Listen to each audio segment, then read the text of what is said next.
오늘 하나님의 복음이라는 제목으로 말씀을 함께 나누도록 하겠습니다. 우리가 지난주에 로마서 1장 1절 말씀을 살펴보았습니다. 보면서 로마서를 왜 선택했는지 그 이유를 살펴보았고, 로마서가 가지고 있는 특별한 위치에 대한 어떤 중요성을 살펴보았습니다. 그리고 로마서의 한 단어 한 단어를 살펴보았죠. 원어에서 가장 먼저 바울이 나왔기 때문에 바울에 대해서 살펴보았고, 또 바울이 자신을 뭐라고 소개합니까? 예수 그리스도의 종. 이것도 그냥 꾸미는 말이 아니라 실제로 그가 예수의 뜻대로 사역하고 있다. 예수께서 바울을 통해서 자기 사역을 하신다라는 것들을 보았습니다. 그러면서 실제적으로 이 고백 자체에 바울이 예수 그리스도 종임을 드러내고 있다라는 것을 살펴보았는데, 뭐라고 계속 말한다는 것을 보았죠. 사도로 부르심을 받았다는 것을 드러내고 있다. 실제로 바울이 얼마나 사도로서 어떤 면에서 결격 사유가 많았죠. 그럼에도 불구하고 주께서 자기를 이렇게 부르셨기 때문에 그것을 드러내요. 그리고 그렇게 사도로 부르심을 받았다는 것을 드러내는 것은 자기를 높이는 것이 아니라 사도의 말이기 때문에, 사도로서 하는 말이기 때문에 하나님의 말씀으로 이 말씀을 받아야 한다는 것을 로마 교인들에게 선포하는 것임을 우리가 살펴보았습니다. 그리고 그러한 바울이 자신이 이 복음을 위해서 택함을 받았다. 그 택함 받음은 실은 모태로부터 택함을 받았다라는 고백이라는 것을 함께 살펴보았는데, 심지어 바울은 굉장히 오랜 기간 동안 하나님의 대적자였죠. 예수 그리스도의 대적자였습니다. 그럼에도 불구하고 이제 예수 그리스도를 믿는 믿음 안에서 그 모든 자기의 인생 전체가 하나님의 택하심 가운데 있는 것이라는 사실들을 살펴보았습니다. 자, 여러분, 그러한 내용들을 살펴보았는데, 이 구절구절을 보면서 지난주에 살펴보지 않은 구문이 있는 것 같습니까? 이 구문에 보이십니까? 예수 그리스도 종 받고 바울 받고 사도로 부르심을 받았고 택정을 입었다는 거 봤어요? 하나 안 봤죠? 하나님의 복음. 이거를 찾기가 어떤 면에선 어려웠을 거예요. 왜냐하면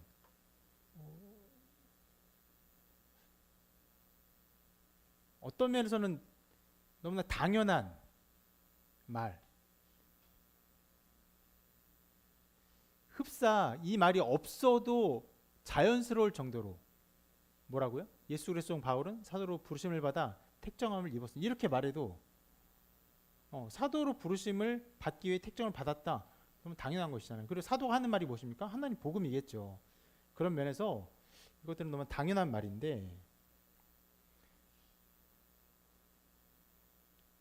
실제로 이 복음 자체를 바울이 이 로마서를 진술하기 시작하면서 여러 모양으로 굉장히 많이 강조하고 있음을 볼 수 있습니다. 우리가 실은 한 절 한 절 뜯어보게 되면 약점이 생겨. 뭐냐면 이 전체 내용에 대해서 어떤 흐름을 가지고 있는지를 잘 못 보는 일들이 종종 있거든요.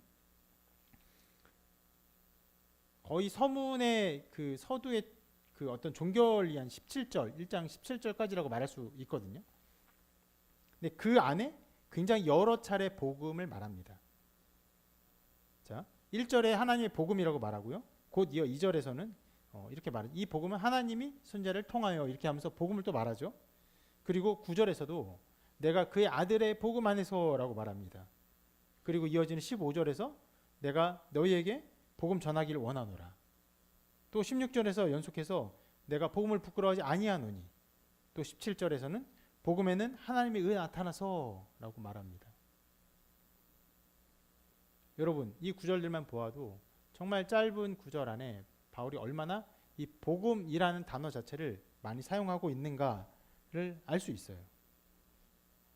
실상 이 서두의 결론이라고 말할 수 있는 16, 17절을 보면요, 써 있죠. 내가 복음을 부끄러워하지 아니한다. 이거 의미를 잘못 오해하면 안 돼요. 그러니까 많은 사람들이 복음을 부끄러워하는데 나는 복음 부끄러워하지 않아. 이게 아닙니다.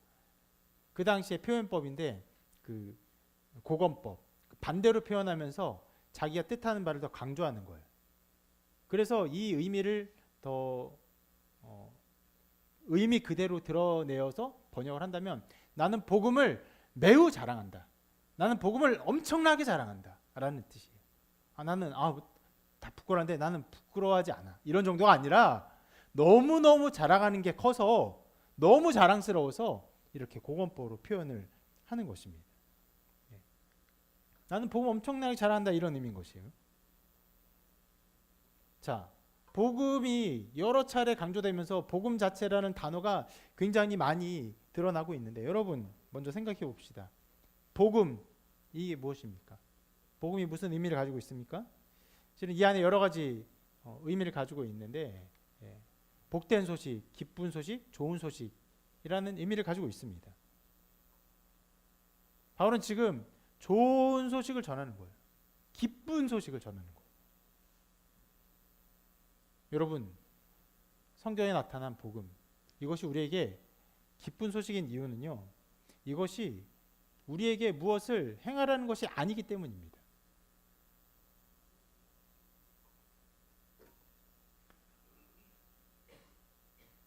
이것이요, 여러분, 실은 우리 신앙이 참된 신앙인지를 밝히는 굉장히 강력한 시금석이에요. 신앙은 그 은혜와 은총을 누리면서 하나님의 자녀가 되는 어떤 그런 단계가 넘어서면요, 어떤 면에서는 자연스럽게 무언가를 하고 싶은 마음이 생깁니다. 뭐 봉사하고 싶고, 오늘 아까 찬양한 것처럼 손손손 봉사하고 이런 봉사를 하고 싶어요. 그런데 그런 생각들 깊은 곳에 그 기저에 그 베이스에 그 반석에 내가 아무것도 할 것이 없다라는 생각이 강력하게 자리 잡고 있어요. 아무것도 나는 할 것이 없다. 나는 어떤 것도 할 것이 없다. 어떻게 하나님 자녀가 됩니까? 거저되는 거예요. 무상으로 되는 거예요. 물론 완전히 무상은 아니에요. 실은 예수 그리스도의 보혈의 피값인데 거저되는 것이에요.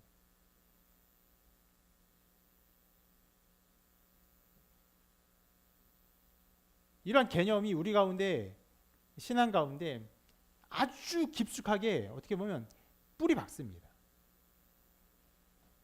그리고 이것이 우리에게 그 중요한 신앙의 가르침이기 때문에 복음은 우리에게 좋은 소식이 되는 것이에요. 만약에 내가 아무것도 할 것이 없구나, 오직 예수 그리스도로 말미암아 구원을 받는구나,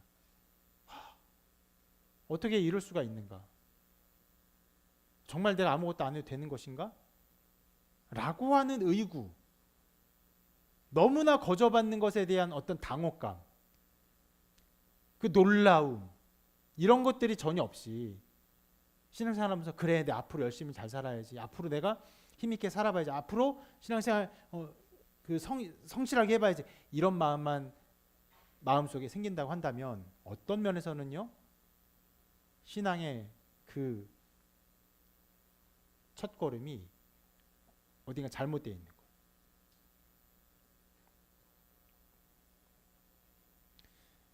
복음은 우리에게 무엇을 하라는 것이 아닙니다. 그렇기 때문에 이렇게 복된 소식인데, 그래서 어떤 면에서 이렇게까지 말할 수 있습니다. 다른 종교로부터 우리에게 오는 것은요, 복음이 아니에요. 왜냐하면 모든 종교는요, 무엇을 행함으로 그 대가를 받습니다. 여러분, 모든 나라에 있는 모든 토속 종교를 살펴보십시오. 수많은 행할 것들이 있어요. 수많은 규율들이 있습니다. 우리나라도 우리나라 토속 종교가 있죠. 그것들이 아직도 자리 잡은 그런 지역들이 있어요. 여러분, 그런 것들을 보십시오. 얼마나 해야 할 것들이 많이 있습니까? 규율들이 많이 있습니까? 거기에 매여 있어야 돼요. 그런 것뿐 아니라 여러분, 토속 종교를 넘어서 고등 종교로 넘어가요. 뭐 고등 종교 어떤 것들이 있습니까? 뭐 이슬람교, 힌두교, 또 뭐 불교 이런 것들이 있잖아요. 이런 것으로 넘어가면요, 더욱 더 많은 규율들이 있습니다. 여러분, 이슬람교, 또 힌두교, 또 심지어는요 유대교, 이 안에 얼마나 많은 규율들이 가득 차 있는지를 그 나라가 이 종교들로 가득 찬 나라를 한번 가보십시오. 그리고 그들이 다른 나라에 갔을 때 어떤 삶을 사는지 한번 보십시오. 꽉 차 있어요. 수많은 규율들로. 이거는요, 여러분, 그냥 말하는 게 아니라 아주 강력한 그 통제 수단으로, 강력한 규율들로 그 나라 전체를 좌지우지합니다. 삶의 모든 것을 좌지우지해요. 그러나 모든 종교가 다 이 규율로 가득 채워지진 않습니다. 예를 들어서 여기서 제가 방금 말할 때 이슬람교, 힌두교, 또 뭐 유대교 말을 했는데 불교는 언급하지 않았죠. 불교는 좀 다른 방향을 갑니다. 어디로 갑니까? 무엇을 하지 않는 방향으로. 일종의 무의를 향해서 갑니다. 그런 면에서 불교는요, 어떤 면에서는요, 탈종교를 추구하는 현대사회와 굉장히 맞닿아 있어요. 아무것도 하지 않습니다. 그러면 여러분, 이 불교가 혹은 탈종교가, 무종교인 사회가 소망이 있습니까? 여러분, 아무것도 하지 않고 아무것도 추구하지 않는 곳에서 사람은 길을 잃어버립니다. 지난주에 살펴봤죠. 인간의 영혼이 무엇이라고요? 영혼의 본질이 무엇이라고 했죠? 두 가지.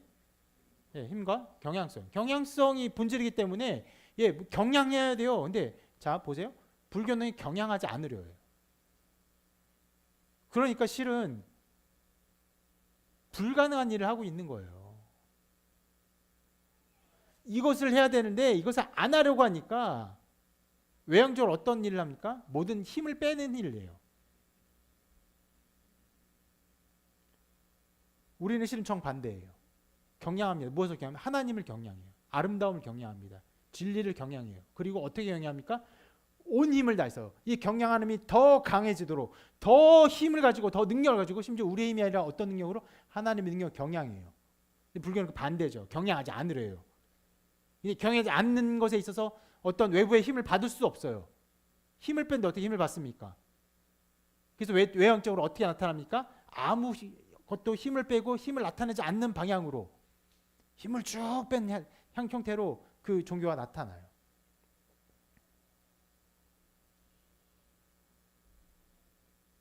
무언가 경향해야 되는데 경향하지 못하니까 갈 길을 잃어버립니다.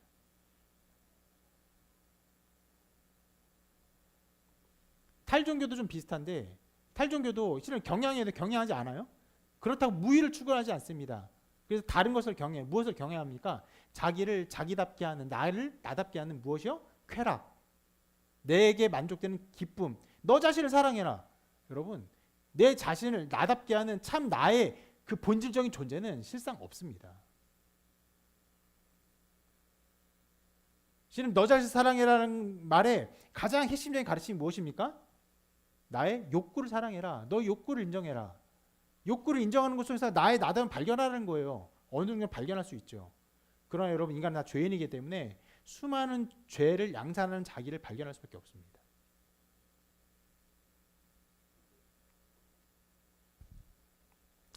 자, 그런 면에서 불교와 탈교는 굉장히 비슷한데 추구하는 방향은 정반대를 추구해요. 불교는 무의를 추구하고 탈종교는요, 자기의 욕구, 욕망들을 정확하게 경향하려고 합니다.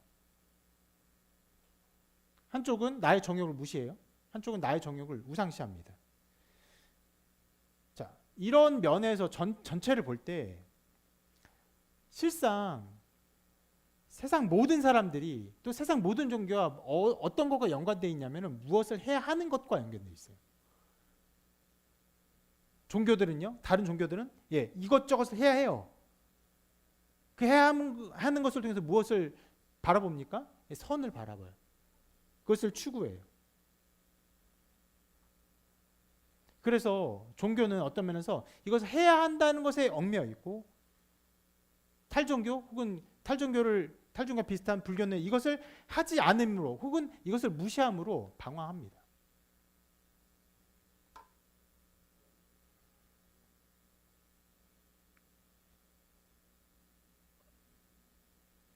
모두가 어떤 면에서는 인간으로서 무언가를 해야 한다라는 어떤 것에 깊게 얽혀 있다는 것을 알 수 있어요. 그러면 여러분, 그에 비해서 기독교 복음은 무엇입니까? 실은 기독교 복음의 핵심은 무엇입니까? 우리가 해야 할 것을 하나님이 하셨다는 거예요. 아무것도 하지 않아도 된다가 아니에요. 실은 아까 말했죠. 복음은 우리의 기쁨이 돼요. 왜요? 우리 무엇을 요구하지 않기 때문에. 요구하지 않는 것은 아무것도 안 해도 넌 괜찮아라는 게 아니에요. 우리가 해야 할 그 모든 의무와 참된 것을 그리스도께서 다 이루셨다라고 말하는 거예요. 하나님이 그것을 이루셨어요. 어떤 존재로요? 인간의 존재로. 그것이 복음입니다. 하나님이 하신 것을 말하는 것이죠.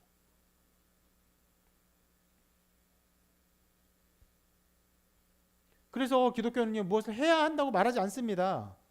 도리어 정확하게는 너가 하려고 하는 그 시도들을 그만두어라. 모든 무거운 짐을 내려놓아라 라고 말씀하세요. 하지 않는 면에서는 탈종교와 비슷하지만 탈종교나 혹은 불교처럼 텅 비어 있는 것이 아닙니다. 무엇으로 차 있습니까? 예수 그리스도 이루시고 만드신 성취하신 의와 아름다운 것으로 가득 차 있어요. 그분이 우리의 의가 되십니다.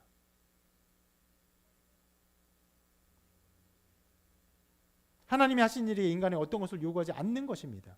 하나님이 하신 일을 전적으로 인정해야 하기 때문에 내가 거기에 무언가를 첨가하려는 잘못된 시도를 어떤 면에서 금하는 거예요. 그것을 그만두게 하는 거예요. 그걸 내려놓게 하는 거예요.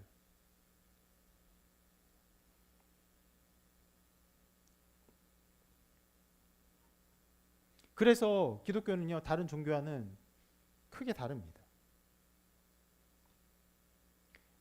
오늘 1장 전체 이게 뒷부분에 16절에서 그래서 복음을 이렇게 말합니다. 복음이 무엇이냐? 복음은 모든 믿는 자에게 구원을 주시는 하나님의 능력이다. 하나님의 능력이다. 하나님이 하시는 일. 하나님이 우리를 위해 하신 일이다. 라고 복음을 말합니다. 그것이 우리에게 주어진 것이에요. 그것이 우리에게 나타나는 것입니다.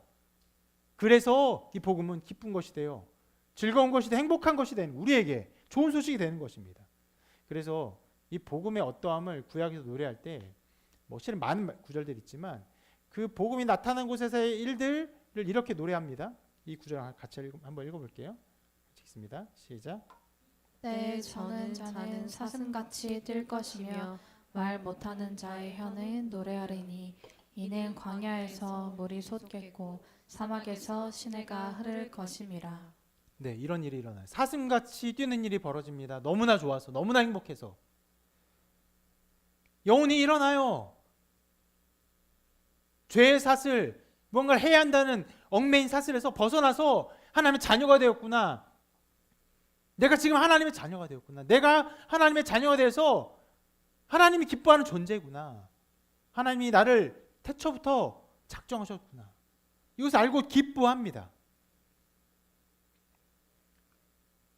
이것은 당연히 저에게도 일어난 놀라운 일이고, 전에도 제가 한번 말씀드린 부분이 있는데 여러분 네팔에서 일어나는 그 기독교의 놀라운 그 소식들 한번 보십시오. 유튜브에 나와 있는 BBC 뉴스가 전하는 소식이에요. 우리 극동방송에 만든 게 아니에요. 기독교가 전해집니다. 어떤 일이 일어납니까? 그 안에 있는 사람들이요, 지금 네팔에 있는 힌두교 이런 그런 우상들에 완전히 찌들려 있어요. 가난합니다. 가난한데도 무언가 자기의 그 영혼을 위해서 혹은 영혼의 복락을 위해서 무언가를 계속 바쳐요. 수시로 바칩니다. 그렇게 하지 않으면은 안 되니까 계속 그것을 바칩니다.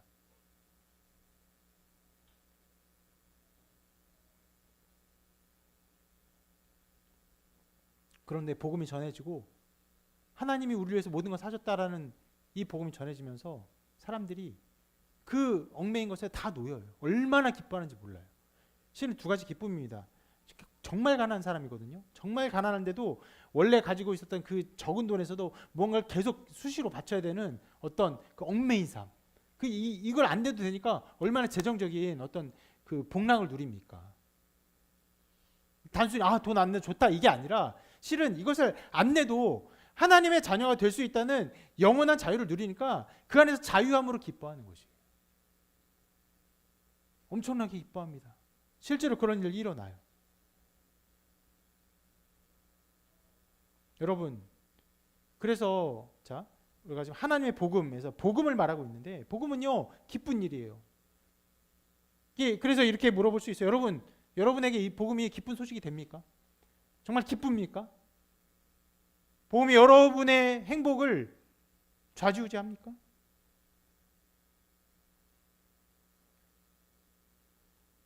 만약 여러분 복음이 여러분에게 큰 기쁨이 되지 않는다면요, 몇 가지 원인을 생각해 볼 수 있어요. 근데 그 무엇보다 이것을 생각할 수 있습니다. 자신의 죄됨에 대해 바르지 못한 인식을 가지고 있기 때문입니다. 자기가 얼마나 죄인인지 알지 못하기 때문에 이 죄를 위한 해결책을 기뻐하지 않는 거예요.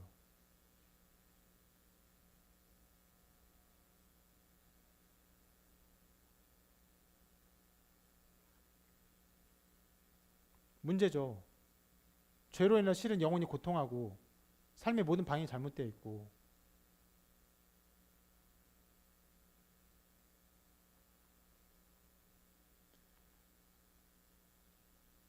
여러 가지 문제들이 일어나는데 그 문제의 원인인 죄를 알지 못해요. 그럼 여러분 어떻게 해야 할까요? 죄를 알아야죠. 죄가 얼마나 깊은 것인지 알아야 돼요. 깨달아야 합니다. 병을 고치기 전에 진단을 받는 것처럼 자기가 얼마나 큰 죄인인지 알아야 돼요. 이를 위해서는요, 말씀 앞에 나아가고 또 어떤 면에서는 율법 앞에 나아가야 됩니다. 복음을 듣기 전에 어떤 면에서 율법을 온전히 알아야 돼요. 이런 일에 성공한 많은 사람이 있습니다. 그 중에 대표적인 사람이 바로 마틴 루터예요. 루터는요, 실제로 복음의 이 진리를 깨닫기 전에 매우 종교적인 삶을 살았습니다.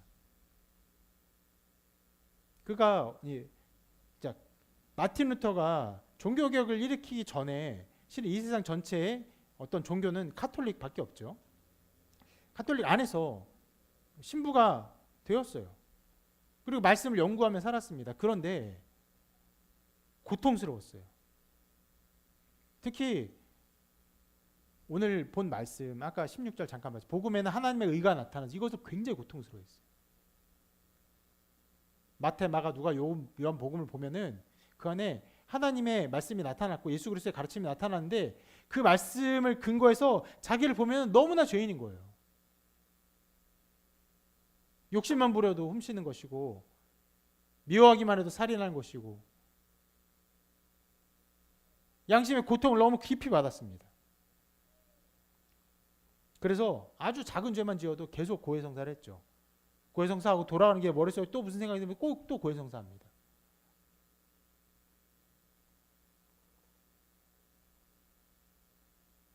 그가 그렇게 그 종교적 열심을 들였던 것은 그 하나님의 복음을 깨달은 기쁨의 탄성이 아니죠. 무엇입니까? 하나님의 뜻에 순종해야 되는 율법적 두려움이었습니다. 그는 그렇게 율법 앞에서 자기의 죄를 깊이 깨닫고 괴로워했습니다. 그러다가 복음을 깨달아요. 로마서 말씀을 통해 로마서를 연구하고 또 연구하는 가운데 로마서를 깨닫습니다. 그리고 1장 16절 17절에 그 말씀의 참 의미를 깨달아요. 그리고는 완전하게 자기를 묶어 있었던 율법적 어떤 종교적 행위를 놓아버립니다. 그 기쁨이 너무너무 컸어요. 어느 정도로 컸습니까? 종교 개혁을 일으킬 정도로.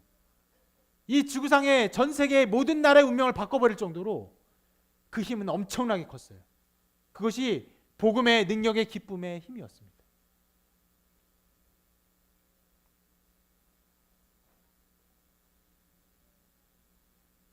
여러분, 이처럼 말씀을 통해 자기의 죄를 깨달으면 이 복음의 큰 기쁨을 알게 될 수 있습니다. 알게 됩니다.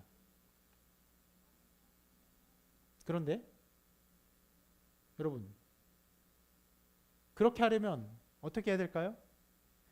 매우 열심히 종교적인 그 헌신이 있어야 돼요. 종교적으로 깊게 헌신하고 열심을 들여야 됩니다.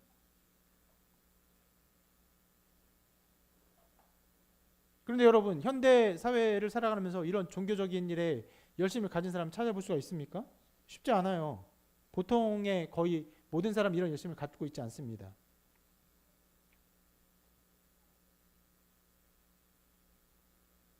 그런 면에서 이 복음의 기쁨을 누릴 수 있는 어떤 기회가 많은 사람에게 제한되어 있다고 할 수 있죠. 그러나 여러분 혹시 여러분 자신이 난 복음의 기쁨을 잘 몰라. 근데 나는 잘 생각해보면 종교적 열심도 마틴 루터처럼 있지 않은 것 같아 라고 생각된다면 꽤 낙심이 되겠지만 그래도 낙심하지 마십시오. 여러분의 죄를 깨닫기 위해 종교적인 삶을 열심히 살지 않는다 할지라도 여러분에게는 마귀가 있습니다. 사단 마귀가 여러분을 가만 놔두지 않아요. 죄로 유혹합니다. 죄에 미혹될 것이에요. 복음의 능력 가운데 사로잡히지 않은 모든 사람은요, 마귀의 미혹 가운데 끌려갈 수밖에 없어요.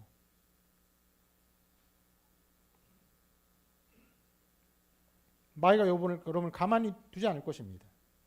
유혹을 당할 것이고 여러분은 그 유혹에 빠질 것이에요.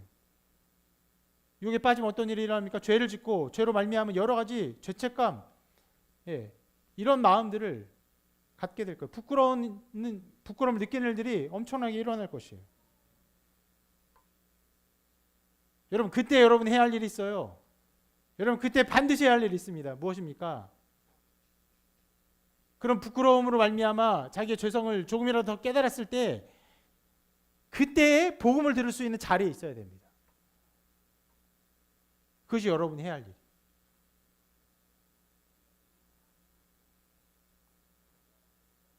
말씀을 들어야 진짜 죄의 실체를 알게 되고 그 죄를 위해서 하나님이 하신 일을 알게 됩니다.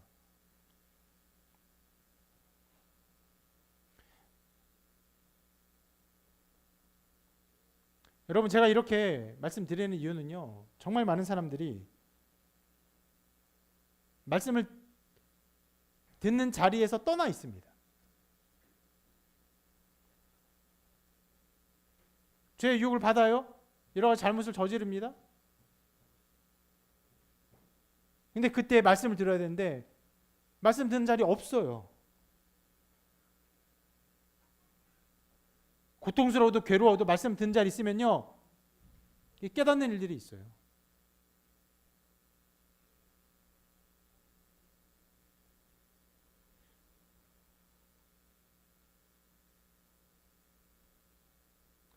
아주 작은 예로, 여러분, 제가 수련회 가면 종종 그런 말을 하는데, 그 설교를 듣다가, 수련회 설교는 좀 더 길리니까 1시간은 보통 넘죠. 뭐 1시간 반, 2시간 뭐 이렇게 되는데, 기니까 설교 중에 졸면 뭐 제가 깨우지 않습니다. 졸게 놔둬요.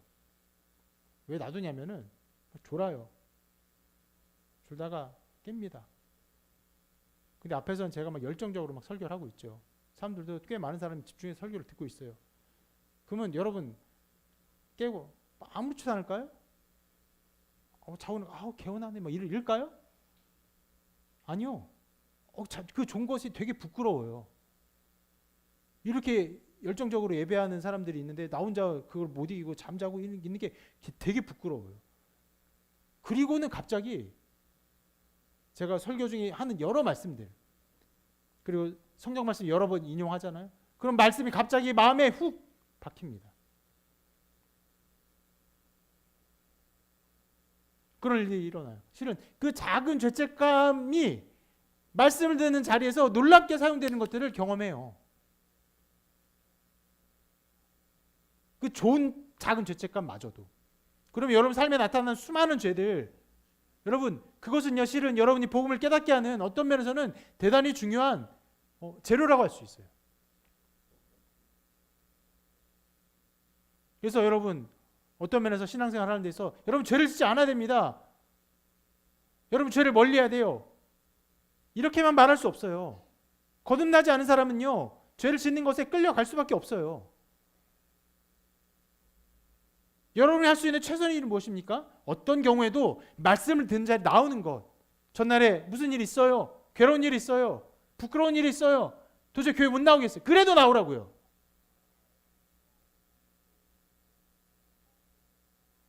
어떤 부끄러움이 있더라도 어쨌거나 예배에 나오라고요. 그러면요 놀라운 일들이 일어납니다. 근데 실상 마귀가 그렇게 두지 않습니다. 욕 받으면요 여러 가지 핑계를 가지고 교회를 나가오지 못하게 해요. 몇 번 더 못 나오게 합니다. 그리고 여러분 마음에 어떤 마음 주는지 아십니까? 굉장히 선한 열심을 줘요. 어떤 열심이요? 이런 모습으로 교회 가는 게 부끄러우니까 이런 모습 좀 전돈되고 이런 죄를 좀 멀리하고 그리고 내 삶은 좀 정돈하고 그리고 내가 조금 건강한 모습이 되면은 그때 교회를 나가야겠다. 굉장히 선한 어떤 열심들을 줘요. 근데 그게 어떤 마음인지 아십니까? 그리스도를 전혀 의지하지 않고 나의 선을, 나의 의지를, 나의 열심을 의지하는 순전히 완벽한 우상숭배. 거의 모든 사람이 그런 시기를 겪다가 그리고 떠나갑니다. 완전히 떠나요. 그래서 여러분에게 강력하게 권면해요. 여러분에게 이 복음의 기쁨이 없다면, 복음이 정말 기쁨이 되지 않는다면, 여러분 말씀을 듣는 자리를요 끝까지 붙드십시오.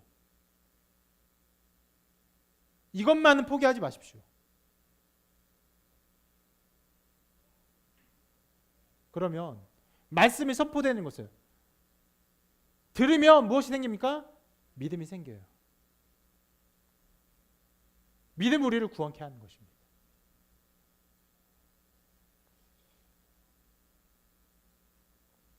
아까 말씀처럼 사슴이 기뻐하는 일, 그런 일들이 놀랍게 뛰노는 일들이 여러분의 삶에 일어날 것입니다.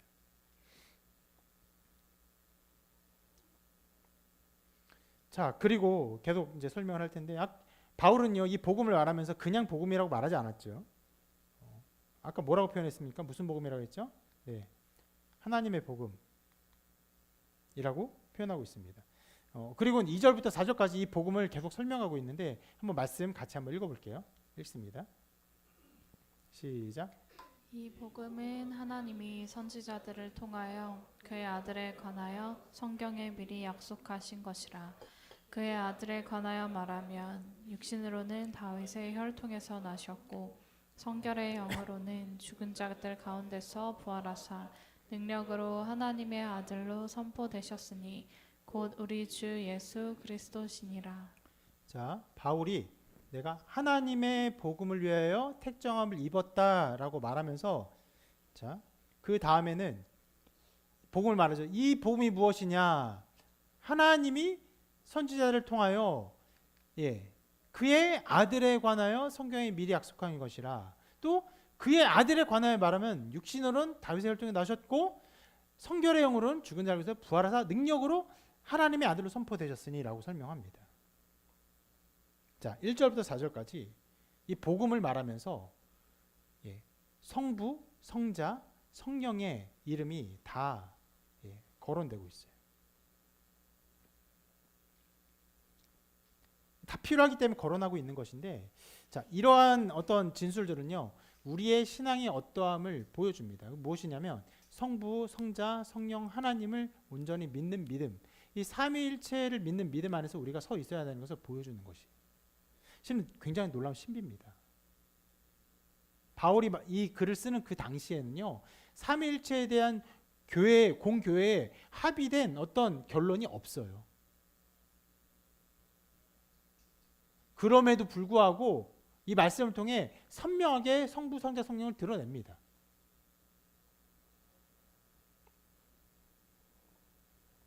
우리 신앙을 좀 보면요, 종종 성부, 성자, 성령 이 삼위 하나님의 한 분 하나님만 강조하는 일들이 있습니다. 작은 예들인데 어떤 사람이 성부 하나님만을 강조하는 일들이 하는 것을 보게 돼요. 어떤 경우에 제가 좀 보게 되냐면 제가 이제 구원에 대해서 막 물어볼 때 구원 받으셨습니까? 네, 받았습니다. 당신이 구원받은 걸 어떻게 압니까? 어떻게 구원받았다고 생각합니까? 라고 말할 때 종종 그렇게 대답해요. 하나님 믿으니까요. 이렇게 말을 해요. 실은 제가 묻는 질문에 어떤 면에서 정확한 대답은 무엇입니까? 예수 그리스도의 십자가 보혈이 나의 죄를 사하셨기 때문에 이런 식의 말이 나와야 되거든요. 그런데 그런 말이 전혀 나오지 않고 하나님 믿으니까 저는 하나님 자녀라고 생각합니다 라고 말하는 사람들이 종종 있습니다. 실은 그런 사람들의 꽤 많은 사람들은요, 다른 종교에 있다가 다른 종교를 이제 벗어버리고 교회로 와요. 교회 와서 신앙생활을 하는데 흡사 다른 종교의 어떤 신을 섬기는 태도와 전혀 다르지 않는 태도로 교회를 다니고 있는 거예요. 그래서 어떻게 다닙니까? 교회를 공양하듯이 자기의 정성을 들이듯이 나와요. 열심을 드립니다. 그렇게 하나님을 또 어떻게 합니까? 하나님을 섬겨요. 그런 용어들로 가득 차 있어요. 그러니까 성부 하나님만 아는 거예요. 성자 예수님, 성령 하나님 잘 몰라요. 성경은 우리에게 성부, 성자, 성령의 삼위 하나님의 사역을 가르쳐주고 특별히 삼위 하나님의 한 분 하나님이시면 각 위격이 서로 다른 사역을 하십니다. 그래서 우리에게 선명하게 보여줘요. 예수 그리스도께서 인간으로 오시고 우리를 위해서 죽으시고 부활하신 일이 아니었다면 우리는요, 그런 의미에 구원받는 일이 없는 것이죠. 그것들을 명료하게 가르쳐주는데 그 말 속에서 성자 예수 그리스도의 십자가 보혈 이런 것들을 말하지 않는 경우가 많이 있습니다.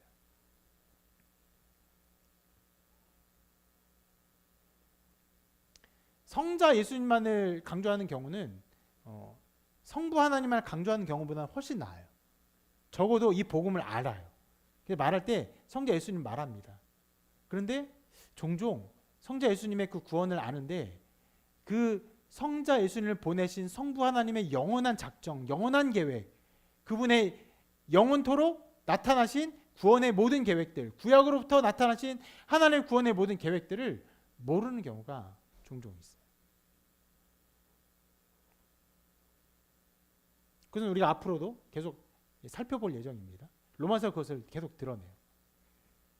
그리고 성령만을 강조하는 경우는 구원의 내용도 알아요.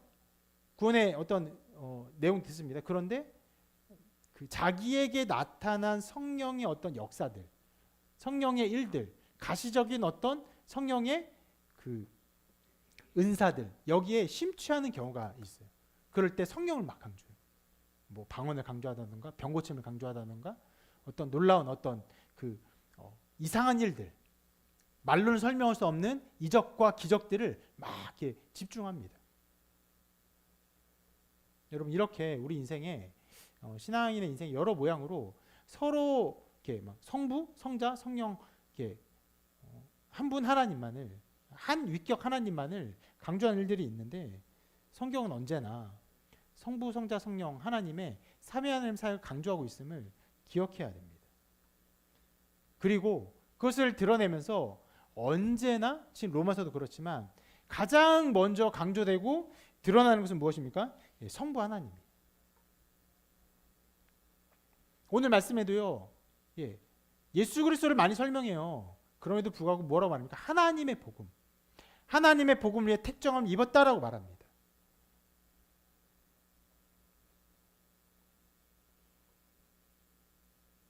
우리가 잘 알고 있는 성경 구절도 성부 하나님을 먼저 강조합니다.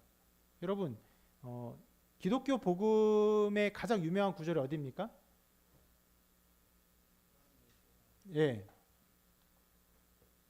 요한복음 3장 16절이죠. 읽어볼게요. 시작. 사랑하사 독생자를 주셨으니 이는 그를 믿는 자마다 멸망하지 않고 영생을 얻게 하려 하심이라. 성부 하나님이 강조되는 것이에요. 하나님이 사랑하셨기 때문에 독생자가 오신 것입니다. 성부 하나님의 사역을 먼저 강조해요. 그리고 예수님도요, 언제나 하나님의 뜻을 이루시는 존재임을 스스로 계속 고백하세요. 그래서 여러분, 우리의 신앙을 이 삼위일체 하나님의 이 존재함 가운데 온전하게 이끄는 좋은 성경이 있는데 요한복음 17장입니다.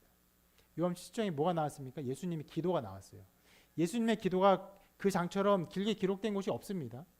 그것을 보면 예수님이 성부 하나님을 어떻게 어떤 면에서는 인지하는지, 자기를 어떻게 인지하는지 이것들이 잘 드러나요. 한 구절을 보면 이렇게 예수님이 고백하세요. 읽어볼게요. 시작. 아버지께서 내게 하라고 주신 일을 내가 이루어 아버지를 이 세상에서 영화롭게 하였사오니. 네, 그리스도의 모든 사역은요, 아버지의 일이에요. 아버지께서 시키신 일이고 아버지께서 주신 일이에요. 그래서 그분이 이루십니다. 결국 무엇을 합니까? 그것을 통해서 하나님을, 성부 하나님을 영화롭게 하는 것이에요. 이처럼 성경은 언제나 성부 하나님의 사역을 드러내고 성부 하나님께 영광을 돌립니다.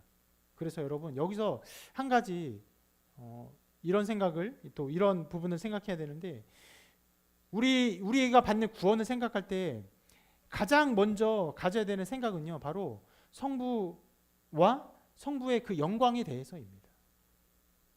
무슨 말이냐? 여러분, 구원은요, 우리가 죄사함 받고 천국 가는 거기에 멈춰 있어야 되는 것이 아니에요.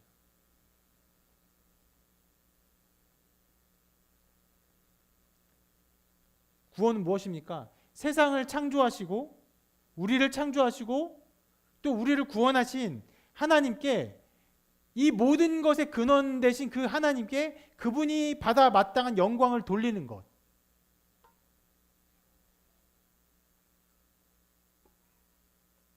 이것이 우리가 서 있어야 되는 자리고, 거기에 세우는 것이 구원이에요. 자, 그런 면에서 여러분, 우리의 죄를 또 생각해 볼 수 있어요.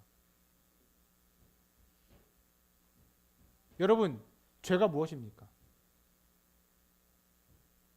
죄가 무엇이에요? 여러 가지 말할 수 있지만, 여러분, 죄라고 말할 때 죄의 가장 깊은 진수가 무엇이냐? 그것은 하나님을 영화롭게 하지 않는 것입니다. 하나님은 이 세상 모든 피조물로 찬양을 받아야 마땅한 분이에요. 여러분, 마땅한 찬양을 받아야 되는 존재가 찬양받지 않는 것은 악이고, 여러분, 죄예요. 악한 것이에요. 온 우주 만물로부터 찬양을 받아야 되고, 특별히 지성과 이성을 가지고 지어진 우리가, 그 도덕적으로 만들어진 우리가, 영적인 존재인 우리가 어떻게 됩니까? 하나님을 찬양해야 돼요. 하나님 알아야 됩니다. 깨달아야 돼요. 찬양해야 돼요. 그리고 높여야 됩니다.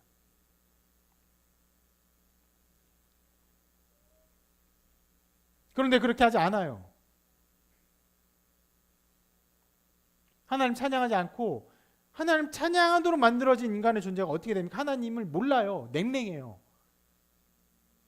하나님 무시해요. 하나님을 치는 대적합니다.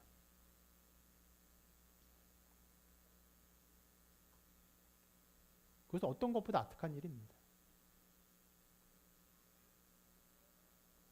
어떤 사람이 아주 선한 일을 했을 때, 모든 사람은 그 사람이 그 선한 일에 대해서 칭송받아 마땅하다고 여깁니다. 아름답고 선한 일은 언제나 높임 받아야 돼요. 그것은 인정돼야 되고 드러나야 되고, 그것은 거기에 합당한 영광이 드러나야 되는 것이에요. 하나님의 영광은 우주에 가득해요. 우리 모든 존재 가운데 하나님의 영광이 가득합니다. 우리는 그걸 드러내고 찬양해야 돼요. 그런데 그것을 외면하죠. 무관심합니다. 여러분, 죄의 그러한 것들을 생각해 볼 때 사람의 기준에서는 어떤 사람이 굉장히 선해 보이고 착해 보일 수 있습니다. 그럼에도 불구하고 착해 보이는 그 사람이 한없이 큰 죄인이 될 수 있어요. 어떤 면에서요? 하나님과 관계하지 않는 면에서, 하나님 무시하는 면에서.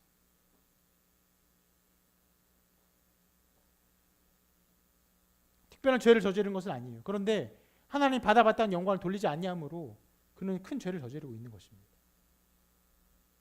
자, 죄가 그러한 것이기 때문에, 죄가 하나님을 알지 못하고 깨닫지 못하고 하나님께 영광 돌리지 않는 상태이기 때문에, 그렇기 때문에 우리의 구원은 무엇입니까?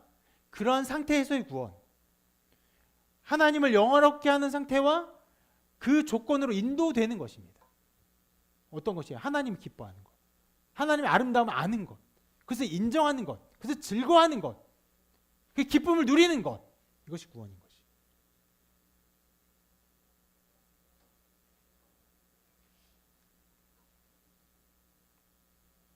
바울은 지금 그 자리에 있는 것이에요. 그래서 자랑하는 것이에요. 나는 복음을 자랑한다. 복음을 너무너무 자랑한다. 이거 하나님의 복음, 하나님 우리에게 하신 일이다. 나 하나님을 즐거워한다. 나중에 5장 가면 그 영광을 우리가 볼 거예요. 하나님 영광을 바라고 즐거워하는 그 자리에 서 있다고 말합니다.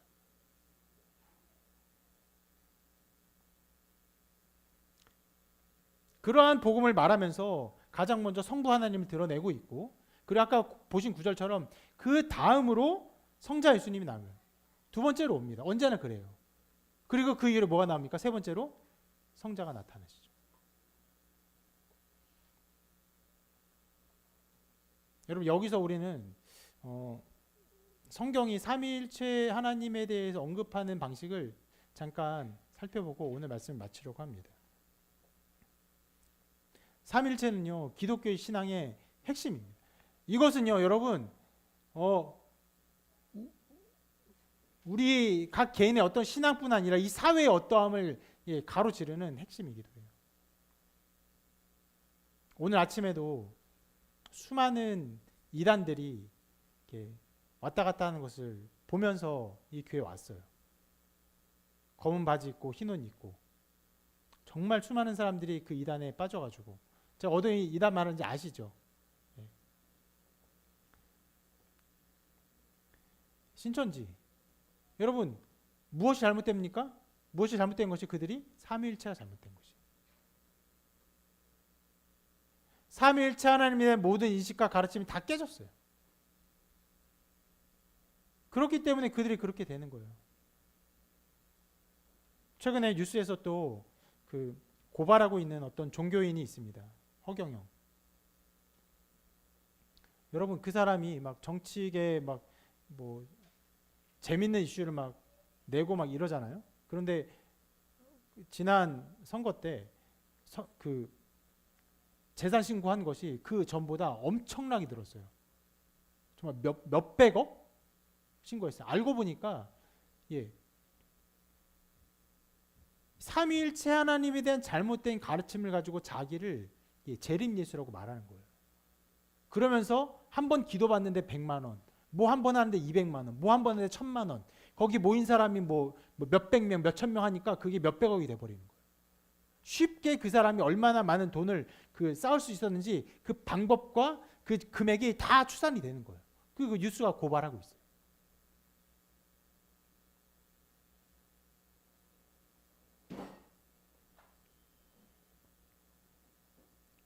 삼일체의 온전한 이해를 가져야 되는데, 근데 신기하게도 여러분, 삼일체가 성경에서 가르치는 바이지만 성경에는 삼일체란 말이 나오지 않죠.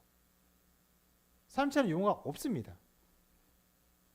그런데 우리는요, 아주 분명하게 삼일체를 극간으로 합니다.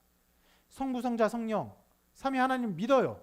이 믿음을 여러분 같이 믿지 않으면요, 우리 공동체 안에 있을 수 없어요. 말하지 않지만 언제나 함께 언급되고 드러납니다. 그래서 여러분, 예수님 세례 받으실 때 어떻게 하셨습니까? 예수님 세례 받으셨어요? 그때 세례 받고 올라오실 때 어떤 일이 일어났습니까? 성령이 비둘기처럼 내려와 예수님에게 임했어요. 그리고 하나님이 말씀하셔요. 내 사랑, 내 기뻐하는 자라. 성부께서 말씀, 성부의 말씀과 성령의 임재하심과 성자일들이 다 나타나는 것이에요. 예수님이 또 말씀하신, 여러분, 마태복음에 대사명이 있습니다. 거기에도 예수님은 성부, 성자, 성령을 다 언급하세요. 같이 읽어볼게요. 시작.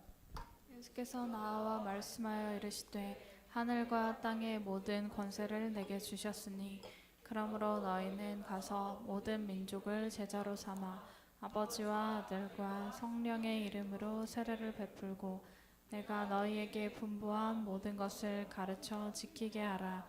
볼지어다 내가 세상 끝날까지 너희와 항상 함께 있으리라 하시니라. 앞에 제가 세례를 말씀드릴 때는 예수님께서 세례를 뭐 말씀하신 건 아니잖아요. 예수님께서 어떻게 세례를 받으셨어요? 받은 것을 기록하는데 성부, 성자, 성령의 모든 일들이 나타나고 있음을 기록하죠. 여기는 무엇입니까? 예수님께 말씀이에요. 예수님께 말씀하실 때도 아버지와 아들과 성령의 이름으로 성부, 성자, 성령의 이름을 다 예수님께 스스로 언급하셨어요.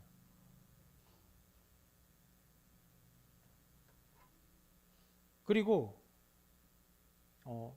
바울도 이러한 것들을 명백하게 언급하고 있는데 실은 이것은 여러분 매주 듣는 구문입니다. 실은 축도로 쓰이는 구문인데 이렇게 기록되어 읽어볼게요. 시작. 주 예수 그리스도의 은혜와 하나님의 사랑과 성령의 교통하심이 너희 무리와 함께 있을지어다. 아까 말씀드렸죠. 바울이 이 편지를 쓸 때 성부, 성자, 성령에 대한 교회들 혹은 어떤 사도들, 어떤 교회 공교회 공통된 어떤 합의 이런 것들 없어요. 그럼에도 불구하고 성부와 성자와 성령의 것들을 다 언급하면서 삼위일체 하나님의 어떠함을 드러내고 있습니다. 동일하게 히브리서에도 그런 것들을 언급하고 있어요. 이게 읽어볼게요. 시작. 신 성령으로 말미암아 흠없는 자기를 하나님께 드린 그리스도의 피가 어찌 너희 양심을 죽은 행실에서 깨끗하게 하고 살아계신 하나님을 섬기게 하지 못하겠느냐. 성령으로 말미암아 하나님께 드린 그리스도의 피가. 여러분 이처럼 삼위일체는요 성경에 수많은 곳에서 언급되고 있고 우리가 신앙해야 되는 어떤 근간을 말하고 있는 것입니다. 그렇기 때문에 실은 그렇기 때문에라고 말하기는 어려워요. 삼위일체가 근간이 되어야 하기 때문에 바울이 이렇게 말하는 것은 아니고 그 근간이기 때문에 그냥 이 복음을 표현하는 데 있어 자연스럽게 삼위일체 하나님의 어떠함을 말하고 있는 것이죠. 다시 한번 오늘 본문 읽어볼게요. 그리고 마칠 것입니다. 시작. 예수 그리스도의 종 바울은 사도로 부르심을 받아 하나님의 복음을 위하여 택정함을 입었으니 이 복음은 하나님이 선지자들을 통하여 그의 아들에 관하여 성경에 미리 약속하신 것이라. 그의 아들에 관하여 말하면 육신으로는 다윗의 혈통에서 나셨고 성결의 영으로는 죽은 자들 가운데서 부활하사 능력으로 하나님의 아들로 선포되셨으니 곧 우리 주 예수 그리스도시니라. 실은 여러분 이 삼위 하나님의 어떠함을 말하면서 하나님의 복음, 하나님이 선지자를 통하여 약속하신 것, 또 그 아들에 관한 성경에 미리 약속하신 것, 실은 제가 어떤 구문도 해석하지 않았어요. 선지자를 통하여 또 그 성경에 미리 약속하신 게 무엇인지 아무것도 설명하지 않았어요. 육신으로 다시 혈통에 나셨다는 걸 설명하지 않았어요. 그러나 기본적인 이 모든 진술에서 성부, 성자, 성령을 말하고 언급하고 그 신앙 안에 우리를 두고 있다는 것만을 말하고 있습니다. 여러분 바울이 종종 그 사도행전을 보면은 가르침을 가르치다가 그 가르침의 시간이 정말 짧지 않고 어떤 때는 밤새도록 가르쳤다는 것을 기억하시죠? 이런 일들이 벌어지는 거예요. 이 가르침 하나하나 뜯어볼 때 성부가 누구신지 성자가 누구신지 성령이 누구신지 이 말씀들 하나하나를 뜯어서 해석하면요 정말 한 절마다 한 시간 한 절마다 한 시간씩 되어버리는 거예요. 지금 우리가 그렇게 할 수 없기 때문에 이 전체 얼개 속에서 바울이 얼마나 성부, 성자, 성령의 이 이름을 언급하면서 이 진술을 하고 있는가, 그것이 우리가 얼마나 신앙의 기준이 되어야 하는가, 이것만을 살펴보았습니다. 그럼 다음 주 우리가 뭘 하겠습니까? 이제 다음 주 이제 2절부터 선지자를 통하여 그리고 성경에 미리 약속하신 것이 어떤 의미인지를 보게 되겠죠. 여러분 성경이 가르치는 바대로 이 삼위일체 하나님을 온전히 알고 또 깨닫고 이해하는 여러분의 걸음이 되기를 바랍니다. 그러기 위해서 여러분 실은 오늘 말씀에서 여러분이 행할 수 있는 가장 중요한 행동 지침, 어떤 권면사항이 무엇입니까? 말씀 안에 거하라는 것이에요. 말씀을 거할 수 있는 자리에 있으라는 거예요. 여러분 어떤 면에서 제가 오늘 복음 복음 무엇이라 했습니까? 아무것도 하라는 것이 없다는 것인데 하나는 해야 돼요. 무엇입니까? 말씀을 듣는 자리에 있어야 돼요. 만약 말씀을 듣는 자리에도 있지 않고 아무것도 하지 않는 것은 무엇입니까? 그 일종의 불교예요. 무의야. 아무것도 안 해.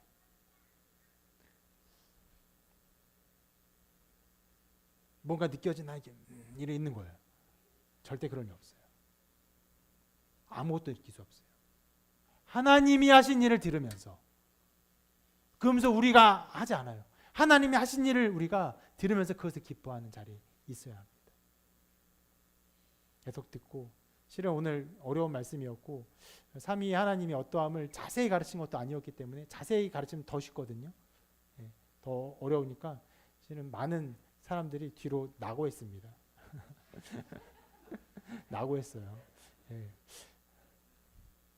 다음에 더 어려운 말씀이 있으면 한 절반 정도 낙오하지 않을까, 뒤에서 하나의 공동체를 이루지 않을까 생각되는데 낙오해도 말씀 듣기 위해서 열심히 뒤에 서 있는 것에 감사하고 계속 말씀 있는 자리에 있으면 여러분 하나님의 복음이 무엇인지 기쁜 것이거든요. 우리에게 기쁨을 주실 것이고 또 여러분 각자도 바울처럼 택정업을 입었다는 것을 알게 하실 것이고 또 그것을 살게 하는 은혜와 은총이 충만히 넘쳐나게 될 것입니다. 여러분 말씀 가운데 함께 거하고 성부, 성자, 성령님을 온전히 알고 깨닫고 또 온전히 믿고 영광 돌리는 여러분의 삶이 되시기를, 특히 말씀 안에 그런 일들이